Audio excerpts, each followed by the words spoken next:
Coming up on SBU TV, we take a look at an old Alleghany County hot dog restaurant in a local music store.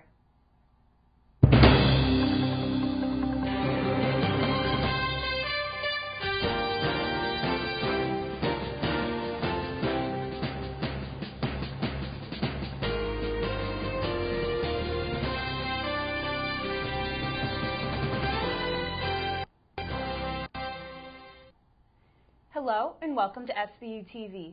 I'm Amelia Kibbe. And I'm Ethan Kibbe. This past week, a personal finance expert and author came back to St. Bonaventure University to host a discussion on getting your financial life together. Brittany Slomba has more. St. Bonaventure University graduate and founder of BrokeMillennial.com, Erin Lowry, started the blog after college to practice her writing skills. I did it for fun. I truthfully didn't even know you could really make money and go anywhere with a blog. It's a joke I make in the book that oh, you can actually get a book deal out of a blog, so you never know where it can take you. The 2011 graduate told the audience her love for money began at a young age when her parents taught her the value of $1. My parents use these kind of teachable moments to talk to us about money. And one of the other big ones that I like to talk about is that we had to pay for 50% of anything we wanted as a kid, outside of birthday presents and Christmas presents. And that extended all the way to college. Lowry had a bit of her own advice for the audience. Money is not just about getting rich and wealthy. Money is about understanding that one of two things is going to happen. You either control it or it controls you. For SBU TV, I'm Brittany Slomba. To learn more, visit BrokeMillennial.com. With recent misconceptions spreading about the Muslim community, a handful of St. Bonaventure students worked hard to educate the student body on the difference between religious practice and cultural tradition. Catie Brown has the story.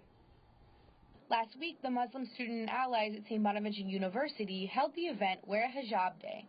At the event, members of MSA showed students how to correctly put on a hijab while educating them on the history and culture of hijabs.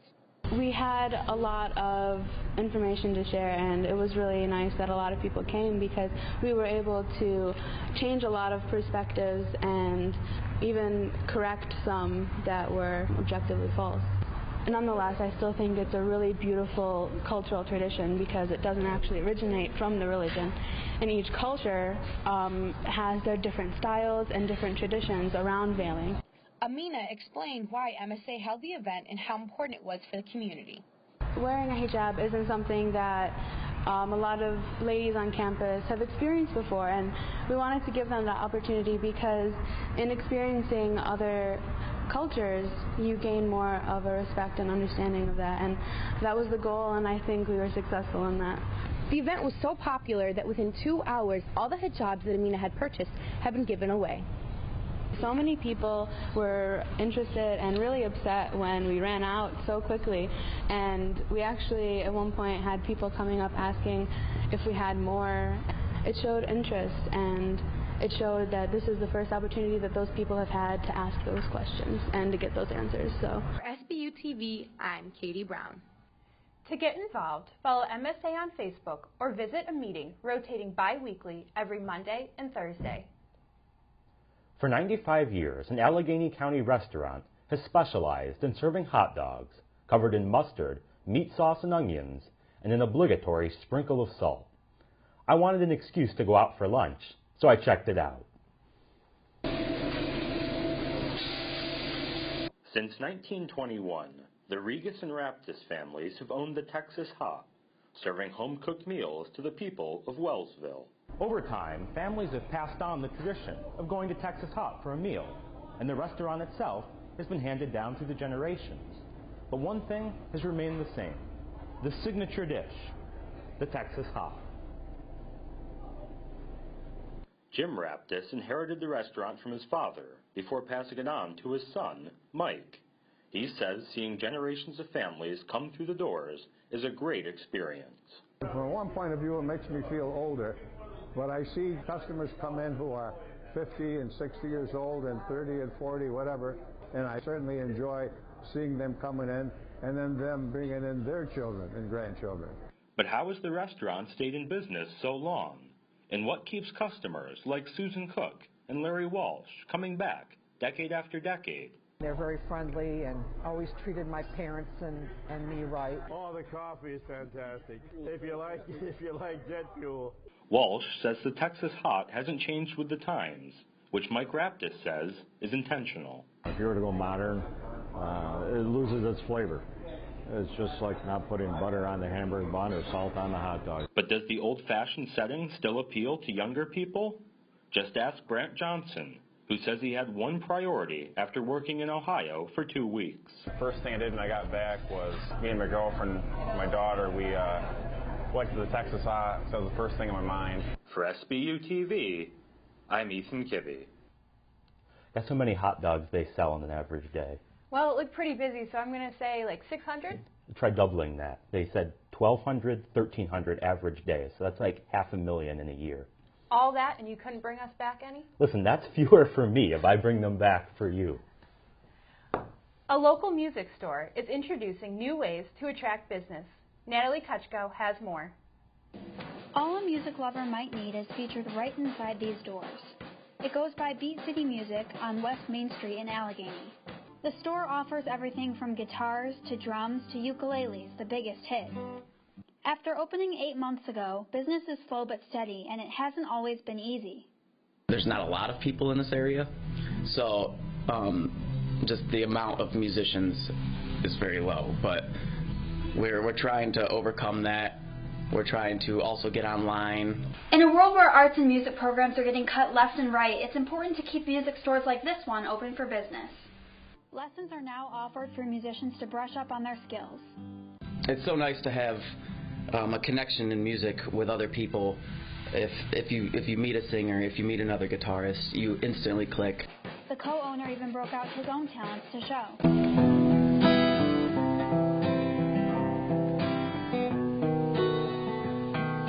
The business proves that despite tough times, music is still vital in today's society. For SBU TV, I'm Natalie. Beat City Music is open Tuesdays through Fridays from 11 a.m. to 6 p.m. All students attending New York colleges will have to take a certain number of credits if they want to keep their state and federal aid. Josh Svetz has the story. Last Monday, St. Bonaventure students got a surprise email detailing that they had to take 12 credit hours each semester towards their degree, or they would lose federal and state funding. This would include Pell Grants, in-state aid, work study, and some student loans. Many students were confused by this. So why was there no prior notice? And what does this mean for St. Bonaventure students? Director of Financial Aid Troy Martin says that these regulations were already in place, but were emphasized recently after a university near New York City received an audit. For students over the degree requirements, Martin says there's some workarounds, including repeating a course to still receive federal aid, and a courtesy for in-state students. During the last semester, they say that a student does not have to be taking a full course load in the required coursework in order to receive TAP. Students also keep their Bonaventure grants and scholarships. I know there's some concern out there, and I would be happy, my office would be happy to talk to anyone about the financial aid implications of their course. For SBU TV, I'm Josh Svetz. Students and parents can meet with Martin in Hopkins Hall. 2 high school publications received a grant to encourage students to keep writing. I headed to Alleghany County to find out more. Thanks to a grant from the Alleghany County Area Foundation, students at Belfast Central School will be able to share their work with bigger audiences. Patty Preston, the advisor for both the Belfast Beacon and Handful of Stars, says the $1,050 will be used to increase online presence for both the bi-weekly newspaper and the annual literary magazine. Using that money allowed us to give students a voice and to get it out into the community even more. Preston, an English teacher, instructs the about 15-person Beacon staff who take the class as an independent study. Each issue of about 12 articles is promoted through social media and email blasts. While the county grant will be used for the online portion of the paper, community members can still pick up paper copies every 2 weeks. The majority of submissions for Handful of Stars come from her English students, she says. Although the students are considering a handful of careers, both they and Preston say it's important for high school students to write work to be published. I think that it's really important for us to write to get our voice out there and what we believe. Plus, it's always fun to see their bylines and have their community read their work. And I've had teachers come up to me and tell me that they really liked my article. Yeah, I get excited, especially when people give me feedback on it, or like when my grandma tells me, good job, I enjoyed your story. With SBU TV, I'm Amelia Kibbe. Visit the website below to read the students' work. Catie Tercek looked into St. Bonaventure University's organization, Embrace It Africa, to see what its latest projects are. Embrace It Africa is a nonprofit organization at St. Bonaventure University where students travel to a small village in southern Uganda called Bethlehem. I can use the knowledge that I have about their culture and about the people that are there, and then kind of take that and use it for the club and use it for making more initiatives and more ideas for what they might need. Their mission is to focus on access to education, public health, student sponsorship, HIV awareness, and microfinance. There's a sponsorship program with the students and the children within the orphanage and the community. So I sponsor a young boy right now who's getting older by the year, of course. We're opening a health clinic in June. We saw that when we were there this past Christmas break. We were able to see that building in progress. We've been able to put in a well for the students right on the campus of the school so that they don't have to walk to get water, which is a huge big deal. And this, I tell people and they kind of laugh because it seems absurd here, but they now have flush toilets at the school, which seems weird to us because that's sort of a given, but there, that's sort of high tech in some ways. So we're moving things along within the community, and it's so exciting to see that and to be a part of that and to help them. We're not there doing it for them. We're there offering support and advice and service and certainly money, but they're doing the work and telling us what their needs are. Each year, there are about 2 service trips to Bethlehem. Embrace It Africa plans to continue to grow its organization. For SBU TV, I'm Catie Tercek. For more information on Embrace It Africa, visit the link below. Hey, last time getting to anchor together as siblings. Yeah, it's been a lot of fun. That's all for us here in the coop. Thanks for watching. I'm Amelia Kibbe. And I'm Ethan Kibbe. Have a wonderful day. Who put in the Evan?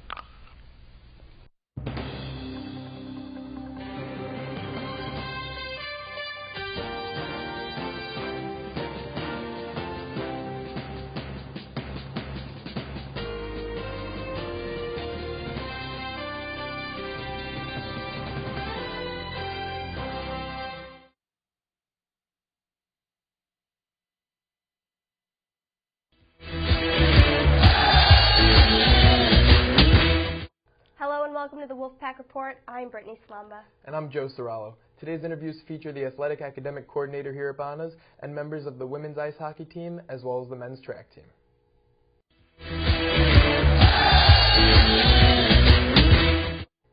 Welcome back to the Wolfpack Report. I'm joined here with athletic academic coordinator Joel Rosenkrantz today. Joel, thanks for coming out. Thanks for having me. Nice to be here. So let's talk about your Bonas playing career before we talk about your job now. Okay. You came here as a transfer junior after attending Potomac State as well as East Stroudsburg University and tore it up for 2 years on the diamond under Coach Sudbrook. What was the reason for your transfer and coming to St. Bonaventure? So Potomac State's a 2-year school. It's a junior college, so I graduated from there. Was looking to play Division I ball. That had always been my goal coming out of high school, and I was lucky enough to get that chance here. Mm-hmm. And that's not exactly where your playing career ended. You went on to play a year of indie ball, independent league baseball, after St. Bonaventure. Can you describe that experience for us and why it ultimately came to an end? Yeah, well, it came to an end because the business of baseball. That's the way it is. I played in the Can-Am Leagues, the Canadian American Association of Professional Baseball. Mm-hmm. So there's 6 teams. 3 of them are in New York State, 3 of them are in Canada. It's probably the most fun I've had a summer in my life. I got to hang out with, a group of great guys every day, and I got paid to play a children's game. Mm-hmm. Playing in front of crowds in Quebec of 5,000 French Canadians was unbelievable. It's something that I still think about and I still love to talk about, an experience I'll never forget. Yeah. Now, Coach, ultimately you ended up back where you played ball. You're here as the academic athletic coordinator working with both basketball teams, cross country, as well as other sports. What gave you the opportunity to come back to St. Bonaventure? The people here.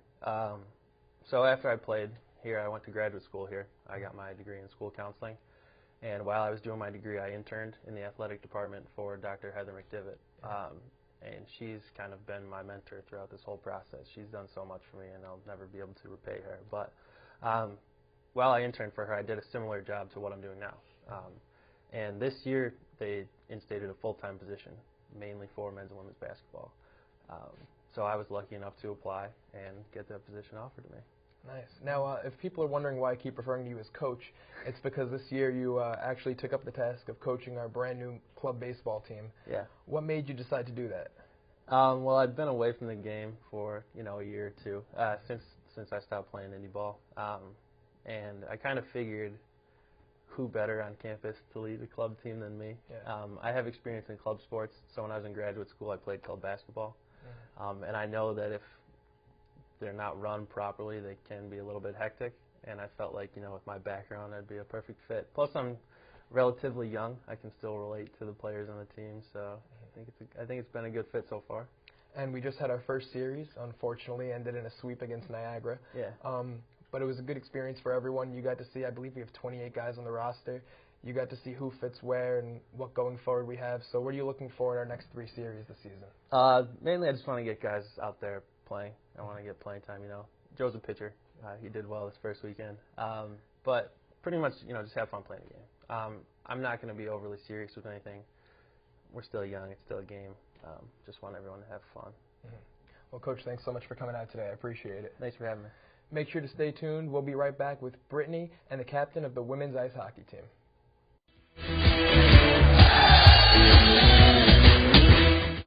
Welcome back to the Wolfpack Report. I'm joined here with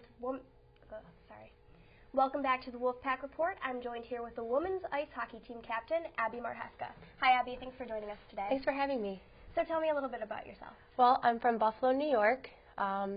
I am 22 years old, and I am captain of the women's ice hockey team. I'm also involved with ROTC and women's club basketball.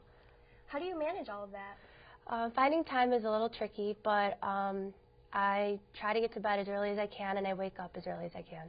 So. And you were involved in the creation of the women's ice hockey team. Can Yes. you tell me a little bit about that? So one day I was out to dinner, and I was on my phone, and I came across a page on Facebook, and it was the men's ice hockey coach. And he had posted interest in finding and starting a women's ice hockey club here at Bonaventure. I found his contact information, and I left the dinner table, and I called him right then and there, and I said, I want to help you out, and I want to help you get started. Over the phone, he said, I'll make you captain, and from then on, it was a work in progress, but we made it happen. And what were the steps you guys took to create the team? Well, at first, I went to the Richter, and I met with Rob DeFazio. I created pamphlets and flyers, and I went on social media, and I made posts on Facebook and Instagram and Twitter. I spread the word to friends to tell their friends, and then by word of mouth and social media really helped. And your season just wrapped up. Can you talk a little bit about how you did and what were your weaknesses and your strengths? We just had a game against RIT. It was our last game of the season. We got a victory, so that was really exciting for the girls. We've really been working hard this whole year. Some of the games we played in, it was a little tricky at first because we didn't have a full bench. Some games we only had 9 players, but we made it happen. Really, a lot of the girls just wanted to get out there and skate and try their best, and that's all I could ask from them. And let's talk a little bit more about your game personally. As captain, how do you maintain a good attitude for yourself and for your team? Well, being captain, I really wanted to make sure I showed dedication. That's really important with hockey, making sure to attend practices. We were only able to practice once a week, so I really stressed the fact to get to practice and make sure, you put your heart out on the ice at practice, so we were prepared for our games. And calling timeouts when we needed it. For example, in our last game, a few penalties were called on us, and I called a timeout, and I just wanted to make sure our girls settled down, and I talked to them, just to make sure that they were all on board to get back out there and, have good sportsmanship. And what position do you play? I'm a defender. Defender. And as a defender, what are your strengths? Definitely skating hard to the puck. That's important. Sometimes it's a little tricky as defense. You have to make sure you get back before that opponent beats you. You don't want them to get on a breakaway and take a shot on your goalie. And what would you say are your biggest weaknesses, and how do you overcome them? I think my biggest weaknesses, I'm a little hard on myself if I don't get to the puck quick enough, or if an opponent skates past me. I just need to learn how to shake it off, because sometimes as an athlete you get inside your head and that can be a little difficult. And from this season, what was your best memory? My best memory would be, there was this girl who on the team, and she's never skated, she's never played hockey, and she got her first career goal over the season, and the whole bench like jumped up, and we all just skated towards her, and it was just like the biggest celebration ever. And the other team, the opponents, they were kind of confused because we just got like one goal out of it, but it was so exciting, and her dad was there, so he was able to see it. It was a really happy moment. And your team's a young team, most of them don't have experience. How do you keep a positive attitude when you're being beat by 10 goals? During halftime, I get all of the girls huddled up, and we all get really close together, and I might start a chant, or I just remind them they're here and they're playing. It's one of those things that can be hard on an athlete who is a beginner. And a lot of the teams we faced, they have had a team built for a long time. And being a new team, that's where it gets a little hard for new players. And I just had to remind them and keep them motivated to keep trying their best. And then we would go back out there and have fun. I always remind the girls that the score is 0-0. We could be getting crushed 6-3. And I tell them, I said, the score is 0-0 always. We could be winning. The score is 0-0. And so how do you start a team up? How do you teach these girls how to skate, how to practice, how to do drills? Well, being a phys ed major, it really helped me out with progression. At practice, I really wanted to emphasize skating ability and, just working on how to skate backwards. And then maybe a few practices later, I might bring out some cones, and then we'll practice weaving, and then practice slap shot shooting. That comes with time. But really, to start out with, you need to make sure the girls were able to skate and be comfortable on the ice. And how many months of practice did you have before you actually faced another team? I would say we probably had maybe one. Yeah, we really didn't have a lot of time to get out there, but once we did, the girls started coming to practice, and I hear some of them talk about it now, and they thank us. They really enjoy being able to get away from campus, take a break from the books, and get out there and skate. It is a really good stress reliever too. Do you have any pregame rituals? Anything you do before? Yeah, anything? I have a playlist, and I will get up, and the girls might still be tying their skates or putting their gloves on, and I walk around and I play my phone and I start dancing. I really do. I make them get their jitters out, because that's one of the hardest things too when you start a game. You're all tense. You're tense. There's people in the stands. You're playing a team has had experience, and I try to bring a little goofiness before the game, but then once we get out there, of course, I huddle them up, 1, 2, 3, Bonnies, do that chant, and, get our game faces on. But definitely in the locker room, I take that time to talk to them. I take that time to answer any questions the new girls might have who have never played before, and I take that time to really explain to them that they're here. They're here and they're trying, and that's really all that matters with a new team. And not so much as a captain, but as a player yourself, what is the best advice you have ever gotten? I think the best advice I ever gotten, don't give up. We all have our rough games, and sometimes being a captain, if I'm having a rough game, I feel as though I'm kind of letting my team down. So not getting inside my head is really important. So when Coach said that to me once, I got back out there and did my thing. Okay. Thank you so much for joining us, Abby. We'll be right back with Ethan and a member of the track team.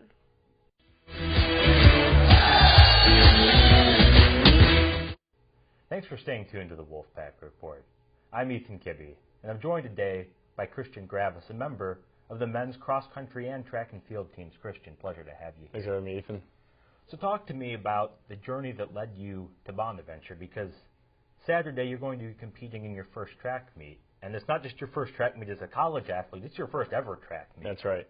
Yeah, so, senior in high school, trying to decide where to go to college, and I had a teacher that was actually a 03 Bona grad, and he really loved the school a lot, so he's like, hey, you should look here. I was looking at Oswego for the same journalism program, and I decided that I should come to Bonas because it gave me a decent amount of money, so what's better than that? And how did you end up as a runner here? Is that something you'd done a lot in high school and just hadn't done the track aspect of it? Take me through that process. Yeah, so running was always something I kind of did on the side. I had done a couple 5Ks before I came to college. They're just something fun that I did. You got a hot dog and T-shirt when you cross the finish line, so that was usually what got me to sign up for those. And then I got to college and I realized I still wanted to continue playing sports. I played 4 sports throughout middle school and high school. And I knew I wanted to stick with that, a sense of athleticism, continue doing something so I wasn't sitting around. So I just started running around campus kind of. And then I heard that there was a running club that did some, organized events. I did a half marathon with them, a couple 5Ks and 8K in Wellsville up and down a mountain, which was really cool. So it was just a nice little program to get involved with, not much of a time commitment, not like cross country and track is, but it kept me in shape and it was fun for the time being. And then how'd you end up on the Division I team? Yeah, so Coach Bob McFarland had actually reached out to a couple of us that were on the running club, seeing that he wanted to start a track program here, and in order to have a track team you have to have more than 14 guys, and they didn't have that at the time, so we needed a couple more bodies to make up for that. So myself, Deron Wells, Ryan Signorino, we each got an opportunity to come out for the team, and we've been loving it ever since. And what was that like, hearing that you had an opportunity to be a Division I runner? No, it was just crazy for me being, playing the sports in high school. I played volleyball, football, swimming, and baseball. I was pretty decent at swimming, but the other 3 sports I was terrible. I rode the bench for seasons on end. So when I heard that I was going to get this opportunity to be a Division I athlete, this is something that I never could have imagined. If you looked at me a couple months before when I was in high school, sitting on the bench watching my teammates play baseball and getting destroyed by 20 runs some games, and I was the worst of that team, then you don't see that coming ever, and then it ends up happening, and especially in a sport you've never played. It's kind of a wild experience. Speaking of wild experience, what has the ride been like since you've joined the team? It's actually not as crazy as I thought it'd be. I really settled down and found my niche. I was real nervous going into our first cross-country meet we had up at Delaware Park facing Canisius and Niagara in the Little 3. I was super nervous going into that. I came in last place in the entire race, but after that I was really able to settle down, kind of find my niche, pace myself a little better. I wasn't as nervous going into there to the following events, and then I didn't come in last place after that, so that was pretty nice. My times improved every event, and so right now I guess I just got that running mindset that I never really had before. And speaking of that mindset, how do you keep that mindset? How do you stay strong in a race where you're maybe dead last or toward the back? How do you stay locked in? Yeah, so you just got to continue to tell yourself over and over, it's not about the other guys running in the race. It's about yourself. It's really an individualized sport. Yeah, there's a team aspect to it, and that's how scoring goes, but at the end of the day, it's just you and your shoes in the ground. That's all you have. So you just have to continue to remind yourself, hey, 1 mile down, 2 miles down, 3 miles down, 4 miles down, and then after the 4th mile, you're like, there's only less than a mile now to go. So you just really got to keep yourself in it mentally. That's the biggest thing. And you say that it's not necessarily a team sport, and you're right, there is definitely an individual aspect to it. What's it like, though, having that team around you? How does it compare to the other teams that you've been on? Definitely the camaraderie of these guys is awesome. We're a close group of kids. There's not too many of us, which is nice still. I think we're only around 16 right now. So that's nice. We hang out, we eat together pretty much every meal in the Hickey. And it's just really nice because, I was being in high school, you can catch your cliques, just the typical high school stuff, where, there's the kids that are really good and then there's the kids that are bad and, they look down on each other. But, I never really had that here. It was always nice. It was always welcoming. Last year when I joined the team in the fall, the seniors who I never actually ended up running with just brought me under their wing, and it was really cool to learn from them. And would you say now that you're an established runner, you've got this whole thing down, or do you still run into things where you're like, I don't really know what's going on here? Yeah, so with the first cross-country meet, I had no idea how a cross-country meet worked, really. just like the logistics of things, and track is a lot more complex than cross country. There's, you know, multiple events throughout the day. So just the other day we were at practice, and I asked my coach, I'm like, Coach, do we warm up as soon as we get off the bus and just continue that? Because for cross country, you get off the bus, you know, at 9 o'clock, the race is at 10, you want to, you know, stay warm for that entire hour. But here, you get off the bus at, say, 11:30, like on this Saturday, and I'm not racing until after 4 o'clock. So I don't know if I'm going to take a nap, if I'm going to be, you know, running this whole time, what I'm really going to be doing, when I'm going to be eating. So this is all just stuff that I've been asking my teammates and my coaches, you know, where to line up. There's a million and one different lines on the track, so I'm not really sure where to go, but hopefully someone will get me there, and it'll be easier after that. And we'll get you out of here on this. What are your expectations for this Saturday and going forward? What are you hoping to accomplish, and what do you think it'll be like?